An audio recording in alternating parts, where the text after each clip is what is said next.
आइए दोस्तों साथ मिलकर देखते हैं लेटेस्ट वीडियो। हमारे नॉर्मली हमारा पाकिस्तान में ऐसे रहा है, अगर हम रशिया के साथ होते हैं तो फिर हम अमेरिका से दूर हो जाते हैं, जब अमेरिका के साथ होते हैं तो हम रशिया ये से कोल्ड वार की कहानी है। नहीं, अब मैं जो पूछना चाह रहा हूँ कि अब इंडिया इक्वली आ रहा है, इंडिया के साथ अमेरिका के साथ भी और रशिया के साथ भी।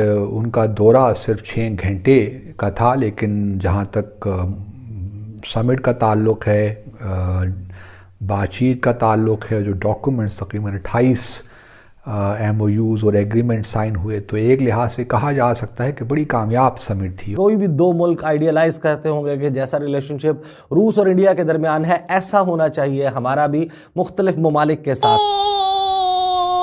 इंडियन टीवी हमारा इंडायरेक्टली मजाक उड़ा रहे हैं जी कि पाकिस्तान ने अपने पैसा पेड बैंक सारा ना IMF को दे दिया। 28 एग्रीमेंट्स हुए हैं, 99 पॉइंट्स का जॉइंट स्टेटमेंट सामने आया है। जो जॉइंट स्टेटमेंट इशू हुई समिट के बाद, वो बड़ी दिलचस्प है और बड़ी जामे है। तकरीबन उसमें हर चीज़ ही शामिल है। 99 पैराग्राफ्स हैं उस समिट के, और उससे आप अंदाज़ा लगा सकते हैं कि उसमें तकरीबन हर इशू ही शामिल किया गया है। हेलो नमस्कार दोस्तों, स्वागत है आप सभी का हमारे YouTube चैनल SP News 91 में। दोस्तों मैं शिवम। मैं आपको बता दूं कि पाकिस्तान हमेशा परेशान रहता है कि भारत अमेरिका के साथ साथ रूस के भी साथ उसके अच्छे रिश्ते हैं, ये इन दोनों को कवर कैसे कर लेता है एक साथ। हालांकि अमेरिका और रूस के साथ पूरी दुनिया ही अपने रिश्तों को अच्छा करना चाहती है, लेकिन ये सिर्फ भारत ही कर पाता है। पाकिस्तान मीडिया को कहीं ना कहीं इस बात का दर्द है, पूरी पाकिस्तानी आवाम को भी इस बात का दर्द है। हालांकि रूस भारत की इतनी मदद करता है कि जो वेपन्स बनाए जाते हैं, अब खुद रूस जो है भारत की मदद कर रहा है, खुद भारत में ही वेपन्स तैयार किए जा रहे हैं। दोस्तों मतलब भारत एक वो है कि उसकी वर्ल्ड में एक अलग ही छवि है पूरे वर्ल्ड में। कभी कोई प्रधानमंत्री, किसी देश का प्रधानमंत्री उनके पैर छूता है, कभी आसमान में मोदी लिखा जाता है, कभी जो बुर्ज खलीफा जो इमारत है सबसे ऊंची दुनिया की, उस पर पूरा मोदी का फोटो ही छाप दिया जाता है। तो इस तरीके से मोदी जी का जो व्हाट्सएप है एक अलग ही है पूरी दुनिया के। तो दोस्तों आप समझ सकते हैं इस बात से पाकिस्तान हर जगह जलता रहता है, और यही वजह है कि वो आज तक पीछे का पीछे ही है। आज तक अपनी लाइफ में वो कुछ नहीं कर पाए। कभी भारत और जब पाकिस्तान आज़ाद हुए थे तो दोनों एक बैलेंस में थे, बराबर थे, लेकिन आज पाकिस्तान भारत से 50 साल पीछे है। दोस्तों वीडियो बहुत ही इंटरेस्टिंग रहने वाली है, तो आइए दोस्तों वीडियो को स्टार्ट करते हैं। गुज़श्ता रोज़ यानी 6 दिसंबर 2021 को रूस भारत सालाना समिट हुई, और प्रेसिडेंट पुतिन जो रशिया के हैं वो न्यू दिल्ली में थे। गो के उनका दौरा सिर्फ 6 घंटे का था, लेकिन जहाँ तक समिट का ताल्लुक़ है, बातचीत का ताल्लुक़ है, जो डॉक्यूमेंट्स तकरीबन 28 MOUs और एग्रीमेंट साइन हुए, तो एक लिहाज से कहा जा सकता है कि बड़ी कामयाब समिट थी। और ये 21वीं समिट थी, 21st एनुअल समिट। होनी तो ये पिछले साल थी, लेकिन पिछले साल प्रेसिडेंट पुतिन कोविड-19 की वजह से नहीं आ सके, लेकिन इस दफ़े 1 साल की ताख़ीर के बाद ये 21वीं समिट हो रही है। अब जो है जो जॉइंट स्टेटमेंट इशू हुई समिट के बाद, वो बड़ी दिलचस्प है और बड़ी जामे है।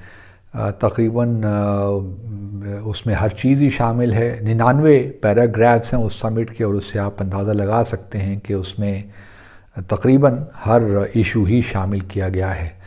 एक और बड़ी दिलचस्प बात यह है कि इस समिट से पहले पहली दफ़ा 2+2 का जो मैकेनिज़्म है वो भी इंट्रोड्यूस किया गया। 2+2 मैकेनिज़्म ये है कि दोनों ममालिक के वज़राए ख़ारजा और दिफाई जो ख़ारजा वज़राए दिफा हैं, उन्होंने इकट्ठे चारों ने मुलाकात भी की, और उसके बाद फिर प्रेसिडेंट पुतिन पहुँचे दिल्ली, और फिर उनकी मुलाकात प्राइम मिनिस्टर मोदी से हुई।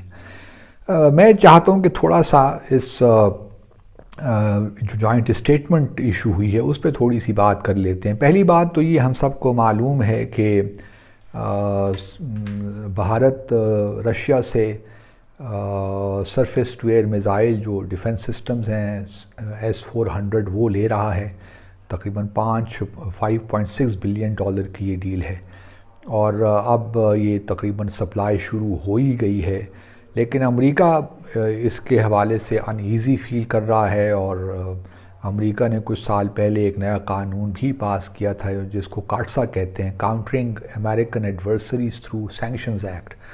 तो और बार बार अमेरिका भारत को ये तंबीह कर रहा है कि अगर आपने ये सिस्टम लिया रूस से तो फिर आप पे सैंक्शंस लग जाएंगी। लेकिन मुझे लगता नहीं है कि इस वक्त जो अमेरिका चाहता है भारत को चाइना के ख़िलाफ़ और काउंटर पॉइस करने के लिए, तो इस वक्त कोई है एपिटाइट यूएस में कि वो भारत पे काटसा के अंडर सैंक्शंस लगाए। मुझे लगता नहीं है कि ऐसा मुमकिन है।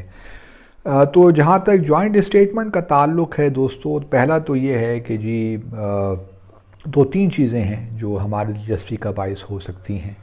पहला तो ये है कि दोनों ममालिक ने इस बात का तहैया या इरादा किया है कि जो बाहमी तिजारत है दो तरफ़ा उसको बढ़ाया जाए और 2025 तक 30 बिलियन के करीब, 30 बिलियन डॉलर के करीब या वहाँ तक ले जाया जाए। 2021 ख़त्म होने वाला है तो अगले 4 साल में 30 बिलियन डॉलर की ट्रेड दोनों ममालिक के दरमियान होनी चाहिए।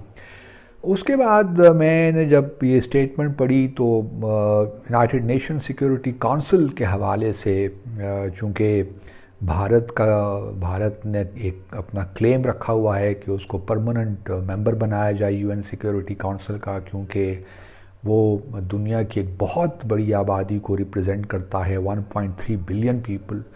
तो ये जो यूएन है अब इसको जो 21st सेंचुरी है उसके मुताबिक जो है अपने आप को रिफ़ॉर्म करना चाहिए। और ये किस तरह मुमकिन है कि आप एक ऐसे मुल्क को जो कि 1.3 बिलियन लोगों को रिप्रेजेंट या वो मुल्क है उसको आप किस तरह यूएन सिक्योरिटी काउंसिल की परमानेंट मेंबरशिप से दूर रख सकते हैं। मुझे यकीन है कि इससे बड़ी इस जो ये पैराग्राफ है यूनाइटेड नेशन सिक्योरिटी काउंसिल के हवाले से, इससे बड़ी डिस्कशन हुई होगी, क्योंकि रशिया ने ये तो कह दिया कि भारत जो है उसको परमानेंट मेंबर होना चाहिए, बट ये नहीं कहा कि उसको बस कल हो जाना चाहिए। उन्होंने लिंक किया है कि जब तक रिफ़ॉर्म नहीं होते यूएन सिक्योरिटी काउंसिल के, भारत को परमानेंट मेंबर होना चाहिए, लेकिन इट शुड कम।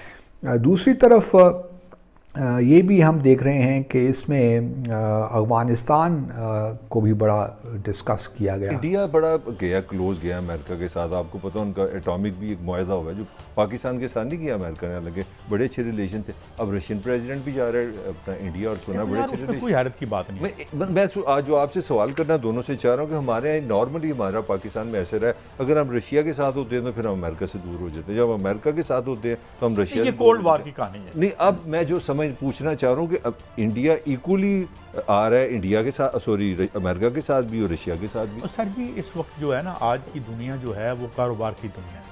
आज आपका एम्बेसडर इतना अहम नहीं होता जितना आपका वजीर ख़जाना जाके और जो आपकी डील्स और जो आपके बिजनेस लीडर जा रहे होते हैं। किसी मुल्क में अगर अंबानी जाता है ना या अदानी जाता है तो वो ज़्यादा है रशिया और वो खरीद भी लेंगे क्योंकि असला खरीद। अच्छा, अमेरिका ने इसकी मुखालफत की है अपना। हाँ वो करेंगे, लेकिन ये ना दोनों तरफ खेलते हैं कि आज की दुनिया जो है ना वो एक अजीब व गरीब दुनिया इमर्ज की है 90s के बाद, जिसमें आप भाई अब देखें चीन है, चीन रोजाना सरहद पे लड़ाई भी करता है और बिलियंस ऑफ डॉलर का ट्रेड भी करते हैं इंडिया के साथ। इंडियन टीवी हमारा इंडायरेक्टली मजाक उड़ा रहे हैं जी कि पाकिस्तान ने अपने पैसा पेड बैंक सारा ना IMF को दे दिया। कोई भी दो मुल्क आइडियलाइज करते होंगे कि जैसा रिलेशनशिप रूस और इंडिया के दरमियान है ऐसा होना चाहिए हमारा भी मुख्तलिफ। तो दोस्तों आपने वीडियो को देखा, देखने के बाद आपके दिमाग में कोई ना कोई सवाल, कोई ना कोई विचार जरूर आया होगा। आपके दिमाग में जो भी कोई थॉट आया है आप उसे हमें कमेंट बॉक्स में मेंशन कर सकते हैं। साथ ही मैं आपको बता दूं, यदि आप चैनल पर नए हैं तो प्लीज़ इस चैनल को सब्सक्राइब करके बेल आइकन को ऑल पर सेलेक्ट कर लीजिएगा, ताकि भविष्य में हम जैसे ही कोई वीडियो अपलोड करें उसका नोटिफिकेशन आप तक सबसे पहले पहुंच जाए। तो दोस्तों आपकी जो भी राय है कमेंट में ज़रूर बताएं। तो वीडियो को अंत तक देखने के लिए